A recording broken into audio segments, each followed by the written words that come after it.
نقضوه والحرب ابتدت. وقال صابر: والله ما هسيب حقها. لكن خضر بيقول له: حق تاج هيرجع لما تلاقي السلاح بتاعها والصولجان. وقال عماد: سلاح تاج هيقدر يساعدك لحد ما توصل للصولجان. قال له صابر: انا هكلم حازم حفيد جعفر، يمكن يدلني على حاجة. ونرجع تاني عند عبد الرازق اللي راح لحسن وقال له: انا عندي ليك مصلحة حلوة. الحاج وفيق بقاله كتير ما بيجيش المقام، وكان بيجيله اكراميات ياما، وعايزين بقى حد كاريزماتيك كده يجي مكانه. قال له حسن: طب وجاي لنا ليه؟ قال له عبد الرازق: ده انت النجم بتاعنا. ايه دي؟ ايه الشعره البيضه دي؟ وكان عايز يشدها، لكن حسن قال له: اوعى كده، هي طالعه في راس ابوك. قال له عبد الرازق: قلت ايه بقى في الخير اللي انا جاي لك بيه؟ قال له حسن: قلت انك نصاب وحرامي. انت عايز حد من ريحه المداح عشان الناس تفتكر انه بركه زيه، وانا جربتها قبل كده وكلت علقه موت. وقتها عبد الرازق بصله وقال له: ايه ده؟ انت عرقان خالص، ده انت شكلك تعبان. وكان معاه منديل مسح بيه على وشه.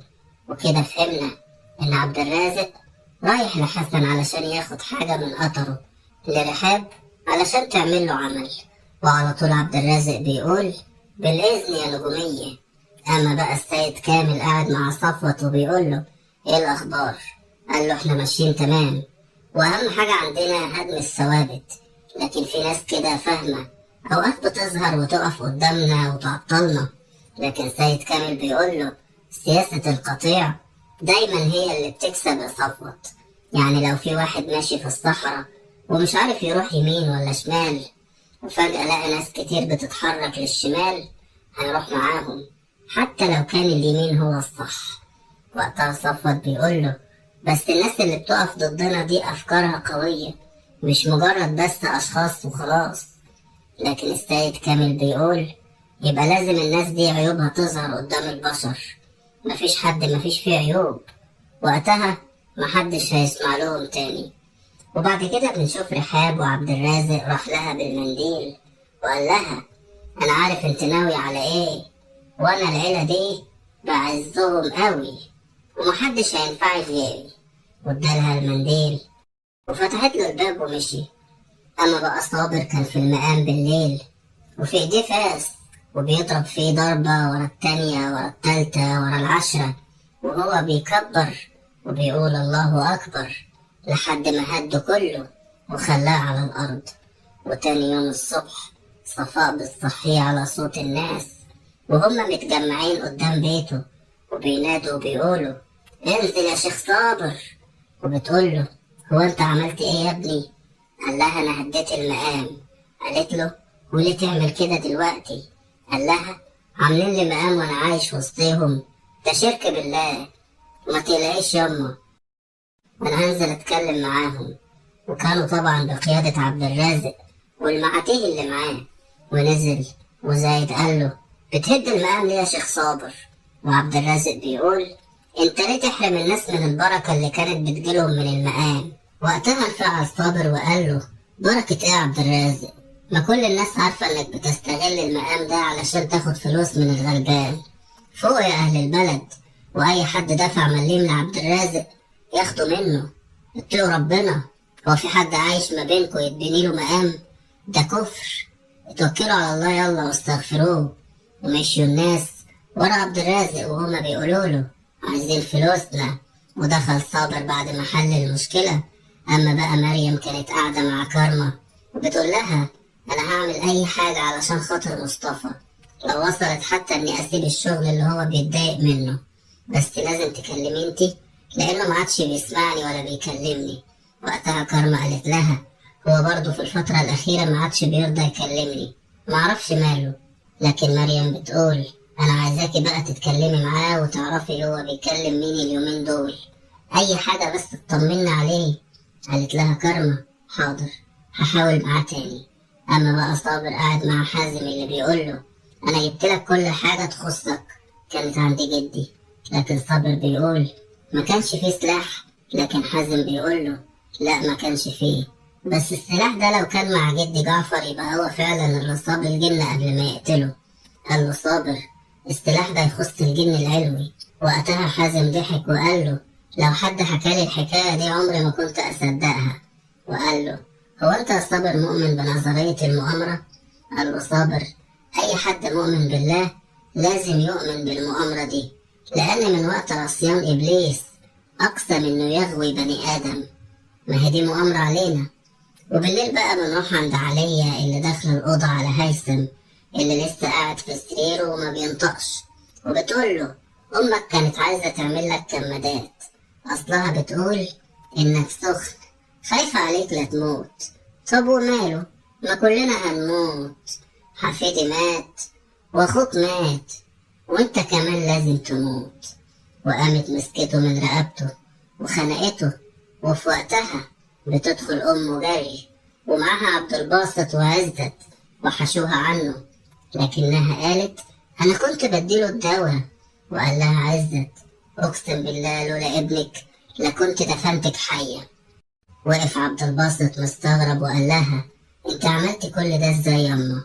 ده انا الشيخ قال لي وانا ما صدقتوش، بس فضلت صاحي طول الليل معرفتش انام وعمال اراقبك واقول يا رب ما تطلع هي، وفي الاخر طلعتي عملتي كل ده. وقال لها عزت مش هسيبك غير لما حبل المشنقة يبقى حوالين رقبتك، مش بقيت تكون انت اللي قتلت سامية.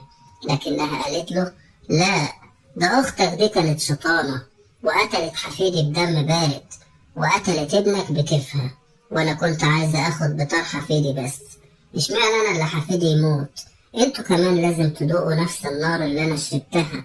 وقتها عبد الباسط بيقول لها ما تخافيش ياما، كل حاجة خلصت خلاص وانا هبلغ عنك بنفسي. قالت له هتسلم امك للحكومة؟ قال لها علشان تهدي عذابك في الدنيا وما يبقاش كبير قوي في الاخرة. ما تخافيش هبقى زورك واصلي كل يوم وادعيلك ان ربنا يغفر لك، ما هو انت برضو امي. واخدها عبد الباسط من ايديها علشان يسلمها للشرطة، وكانت منهارة وبتعيط. اما بقى مصطفى لسه بيسمع مازن اللي بيقول انت عارف ان مريم دي هي السبب في كل المشاكل اللي بتقابلك، انت بقى لو عايز تعيش لازم تفدي روحك بروح غيرك، لازم مريم تموت. وقتها قال له مصطفى هو انت مين اصلا؟ الشيخ اللي جه مع امي قال لي ما صدقكش وقفل اللاب. اما بقى ست الحسن بتقول لي نائلة انت فشلتي مع سامية وفشلتي مع نصرة، واحدة ماتت وعليا فقدت الايمان بينا، ونصرة صابر قدر يعالجها. لكن نائلة بتقول لها بس انا عملت كل حاجة مستحيلة علشان انجح الخطط دي. وقتها ست الحسن قالت انت بقيتي ضعيفة يا نائلة. وقالت نائلة انا محتاجة ارجع لمولانا. ردت عليها ست الحسن وقالت لها عظيم، بس اتمنى بعد جلستك مع مولانا نرجع نكمل اللي بدأناه. اما بقى السيد كامل بيقول لصفوت مريم بتكتب نهايتها بايديها، احنا اللي لمعناها وخلينا ليها جمهور، دلوقتي بقى الاخبار اللي هتروح لها من ناحيتنا لازم تبقى اخبار غلط علشان تسقط من نظر الجمهور، عشان يتقال كذب المنجمون. وقتها صفوت قال له اعتبره حصل يا سيد كامل. ونرجع بقى عند رحاب اللي قاعدة بتعمل سحر الحسن، وكان الكتاب قدامها ومفتوح وعبد الرازق واقف معاها يتفرج، وحطت رحاب صورة حسن على المنديل اللي كان فيه أثره، وكمان بتعمل عمل لمنال أختها ومعها صورتها، وبتلزقها على عروسة قماش، وبتكتب كمان الشر بالقلم على العروسة. وعلى طول بنشوف منال اللي بتكون نايمة وبتصحى من النوم وهي بتتشنج من شدة الألم اللي جواها، وعبد الرازق كان واقف متعجب من شدة الشر اللي شايفه قدامه في رحاب. وتاني يوم بقى عند صابر والباب بيخبط وهو اللي بيفتح، وبيتفاجئ بالحاج سليم اللي جايله بنفسه وبيقول له في أمانة تخصك معايا، وبيسلمه حاجة ملفوفة في منديل أبيض، وغالبا هي دي خنجر تاج. وأول صابر ما شافها ما قدرش ينطق من كتر الفرحة. تفتكروا هيقدر ياخد حق تاج على طول بالخنجر ده؟ ويا ترى مين أول ضحية هيقضي عليها صابر؟ ده اللي هنعرفه في الحلقة الجاية بكرة في نفس الميعاد أو قبله أو بعده بشوية. وبتخلص حلقتنا على كده. لايك بقى للفيديو، والسلام ختام.